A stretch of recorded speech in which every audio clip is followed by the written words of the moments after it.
Facebook scroll করতে করতে চোখের সামনে যদি এত সুন্দর কিছু জিনিস চলে আসে তাহলে কি আর অর্ডার না করে পারা যায়। খুবই সুন্দর কিউট একটা অর্গানাইজ অর্ডার করেছিলাম, তাহলে চলুন একসাথে আনবক্সিং করা যাক।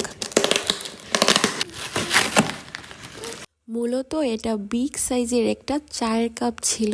চায়ের কাপও যে শপিস হতে পারে সেইটাই অর্গানাইজটা না দেখলে বুঝতেই পারতাম না। এত বড় কিউট চায়ের কাপটাতে আমি ছোট ছোট কিছু শপিস রাখবো, মূলত সিরামিক্সের গ্লাস কাপ টাইপের কিছু। অর্গানাইজারের নিচে এরকম হুক সিস্টেম করা আছে, এখানে অনেক টাইপের কাপ বা চামচ ঝুলিয়ে রাখতে পারবেন। কাপের যে সেলফ গুলা ছিল সেখানে আমি কিউট কিউট কিছু জিপসাম আইটেম রেখে দিলাম, আর এখানে ঝুলিয়ে দিলাম সুন্দর কিউট একটা পাখির বাসা। উড কুটির শিল্প পেজ থেকে আমি এত সুন্দর অর্গানাইজটা অর্ডার করেছিলাম। হাইলি রিকোয়েস্ট থাকবে পেজটা ভিজিট করে আসবেন। উড কুটির শিল্প পেজে আপনারা অনেক ধরনের হোম ডেকোর আইটেমও পেয়ে যাবেন।